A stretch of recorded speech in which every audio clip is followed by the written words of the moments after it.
Hoy en el último de la fila venimos a Movistar Plus a hablar con Julio Maldonado, director de Cero en Maldini. ¿Qué tal? Muy bien, muy buenas, encantado. ¿Cómo estás? Bien, muy bien, como siempre, mucho trabajo esperando que llegue el Mundial, que para Perú es algo histórico. Yo te digo sinceramente, tengo un montón de amigos peruanos y uno de ellos es Eddie Flesman, un periodista muy conocido ahí en Perú.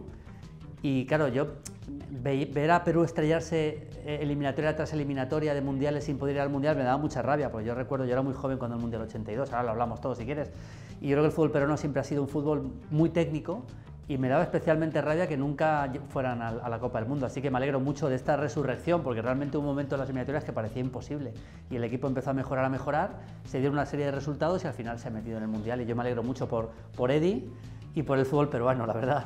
Bueno, son jugadores, es un equipo con jugadores muy técnicos, ahora sí que hablamos un poco más de lo que es el equipo en general.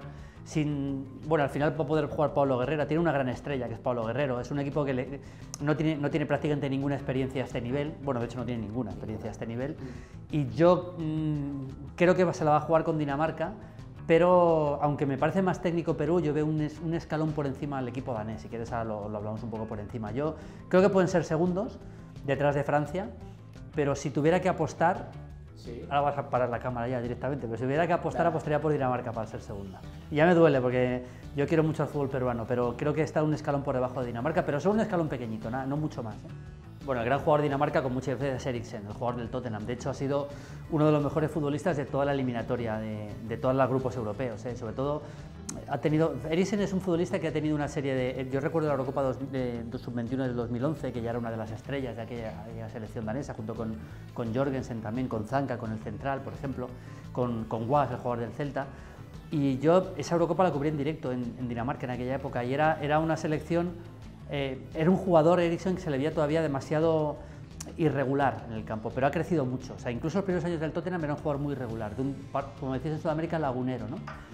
Pero ahora ya está mucho mejor, o sea, está haciendo unos partidos tremendos y es un futbolista absolutamente desequilibrante en todos los sentidos. Cómo tira del equipo y luego en 3/4 de campo todo lo que genera. Me parece que es el gran jugador del equipo.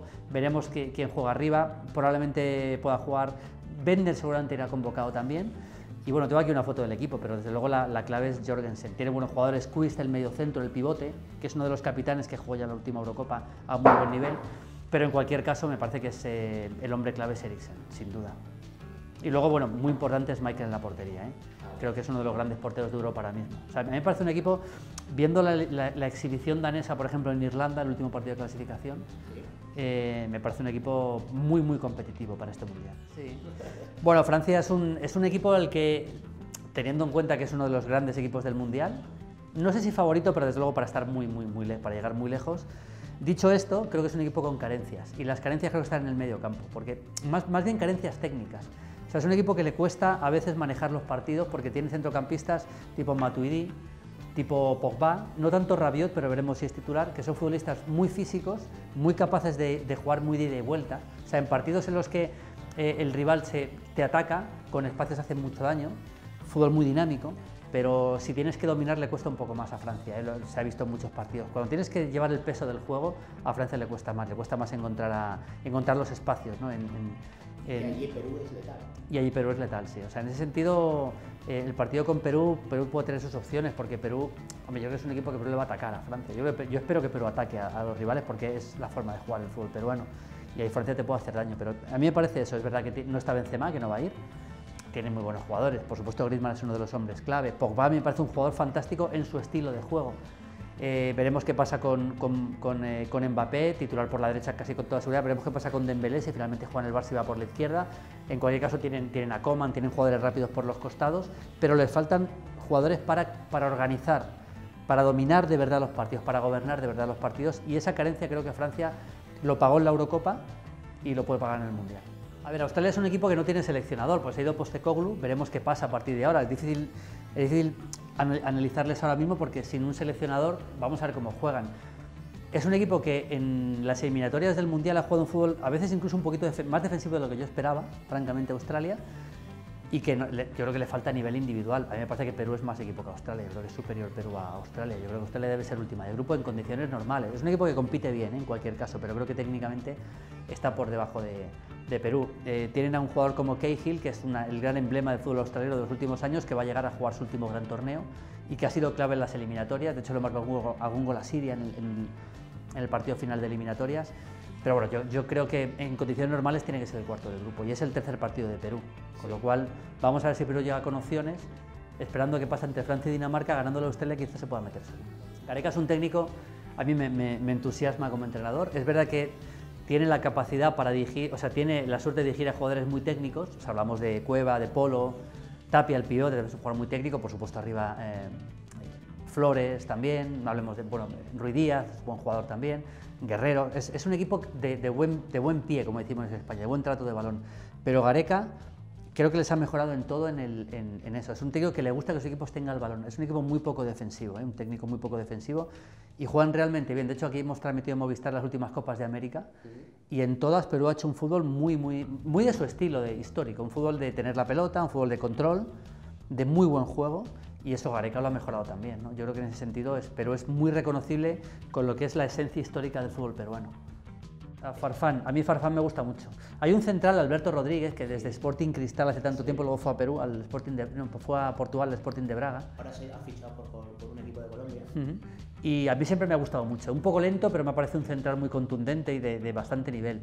Me parece que es clave. Gallese, a ver qué tal está en la portería, porque ha hecho partidos muy buenos. Aquel partido con Argentina en la Bombonera, por ejemplo, estuvo muy bien. Pero yo, si tuviera que destacar a dos, me quedaría con Guerrero, el primero, y seguramente Farfán el segundo, la foquita, que van a jugar los dos en punta, ¿no? Farfán además tiró del equipo cuando no estuvo Guerrero contra Nueva Zelanda, marcó ese gol histórico en el partido de vuelta en Lima, y yo creo que puede ser clave, ¿no? Farfán. Sí, bueno, pero es un mundial, es otra historia, campo neutral. Ahí la presión sería mucho más para Perú, porque Argentina está acostumbrada a este tipo de partidos. A ver, en un partido Argentina-Perú en octavos, la verdad le doy muy pocas opciones a Perú. Primero porque Argentina es superior, jugador por jugador, superior en todo realmente. O sea, me parece que es... Otra cosa es que no haya podido ganar en eliminatorias, pero ya un mundial a un solo partido, creo que Argentina sería muy superior y debería pasar, vamos, ya no solo por Messi, sino por todo lo que tiene alrededor, ¿no? Argentina es un equipo que está en gran crecimiento. Es muy importante lo bien que está Otamendi, porque Argentina no ha tenido grandes centrales últimamente y Otamendi está a un gran nivel, y a partir de ahí el equipo se está construyendo bien, ¿eh? A ver, yo creo que Argentina para mí es uno de los favoritos a ganar el mundial, y no solo por Messi. Bueno, Hugo Sotil fue un emblema del Barça de los años 70. Jugó poco en el Barça porque cuando de repente por el cupo de extranjeros se empiezan a fichar, él se tiene que marchar. Pero era un futbolista tremendo, jugó el Mundial del 70, desequilibrante también, muy hábil, muy hábil, y sobre todo muy guerrero, ¿no? Yo estuve con él en Lima también. No lo está pasando bien el hombre, tuvo muchos problemas con la bebida y tal, y está un poco mal, pero digamos que jugador, uno de los emblemas de Perú. Teófilo es el gran jugador de la historia de Perú, para mí. Mucha gente habla de Chumpitaz, que puede ser también, se puede hablar de que puede ser Chumpitaz, pero para mí Teófilo es el gran jugador de la historia de Perú. Fue elegido un año segundo jugador mejor de América detrás de Pelé. Y mira, yo de Chumpitaz, de Teófilo, estuve con él en Lima haciendo una entrevista también para Fiore Maldini, y notas que es una persona muy inteligente hablando con él, y esa inteligencia se trasladaba al campo. Y otro detalle, no sé la edad que debe tener, pero debe tener ya 70 años, parece que tiene 15 años menos. O sea, físicamente ha sido siempre un superdotado, y eso se nota, y luego técnicamente era una maravilla. Teófilo, para mí, sin duda, el gran jugador de la historia de Perú. Teresa Uribe era el gran jugador de los 80 de Perú, no al nivel de Teófilo, ni siquiera histórico al nivel de Teófilo, ni en América tampoco, pero fue un jugador muy importante, ¿eh? Muy importante, primero porque técnicamente era muy bueno, era, digamos, que el jugador que revolucionó Perú en los años 80, ¿no? Con ese regate mítico y mágico, y fue el emblema de la selección que llegó al Mundial 82. Bueno, Blitas era uno de los grandes jugadores del 78, una persona muy inteligente, creo que sigue ligado a la Federación Peruana, porque yo estuve con él también en Lima y era como el delegado del equipo o algo así. Él trae a Ricardo Gareca. Ajá, sí, tiene mucho mando en la Federación. Una persona muy técnicamente muy bueno, un jugador muy poco conocido fuera de América, mucho menos en Europa que lo que puede ser Teófilo, lo que puede ser Uribe, pero jugador muy importante, uno de los hombres clave de ese Perú del 78, que jugó al Mundial de Argentina y que pasa a la segunda fase, y del Perú del 82. Chemo de Solar, bueno, Chemo era un mediocentro muy técnico, seguramente ya no, para mí, no del nivel de los que estamos hablando, quizá un escalón un poco inferior, pero es verdad que es el gran jugador de Perú de los 90, principios de los 90, siempre se le comparó mucho con Fernando Redondo, porque era un jugador bastante parecido, ¿no? Medio centro, muy técnico, buen manejo de balón, además estuvo en el Tenerife como Redondo. Y en el Celta, un jugador muy importante, sí, un jugador muy importante de su época, el gran jugador peruano, yo diría que de los 90, probablemente. Ñol era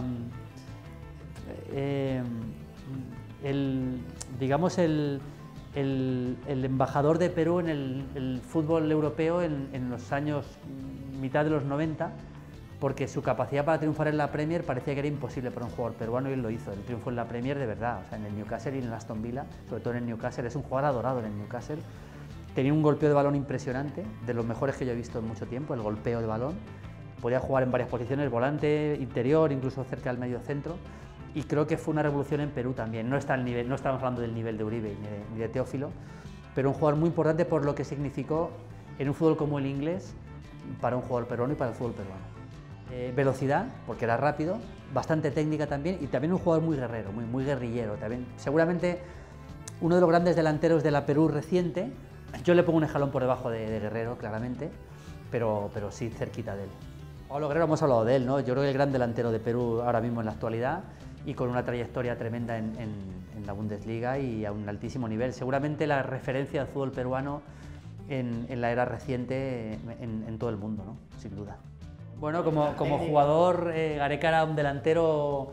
Yo no lo he visto mucho porque Gareca, a ver, en España era difícil ver el fútbol de Argentina cuando Gareca es grande en Boca, jugó con Maradona en Boca a principios de los 80, he visto algún partido de aquella, porque era un delantero muy poderoso físicamente, también sabía jugar con los pies, salía del área, sabía jugar bien, y ya en la etapa que juega con Gustavo en Independiente, mitad de los 90, ya es un jugador muy veterano. O sea que realmente no le he visto tanto a Gareca. En la selección argentina no jugó tanto, aunque marcó aquel histórico gol a Perú que deja fuera a Perú del Mundial 86, que luego ganaría Argentina, pero no tuvo tampoco mucho recorrido en la selección argentina, ¿no? Es un jugador que en Argentina ha sido importante, pero relativamente, ¿no? Es más en Perú como técnico la importancia que como ha sido jugador en Argentina, por lo menos en la selección. Un saludo para todos. Yo estuve en Lima hace un año, se lo contaba a él y os lo cuento a vosotros. Estuve en Lima hace año y medio para Fiebre Maldini, hicimos un montón de reportajes gracias a Eddie Fleischmann, gran amigo, periodista, que me consiguió prácticamente todos los contactos, y disfruté mucho de lo que es Lima. Solo conozco Lima en Perú, disfruté mucho de esos días allí, y la verdad, en aquella época no parecía fácil que Perú llegara al Mundial, pero al final lo ha conseguido. Yo me alegro mucho y mucha suerte para Perú.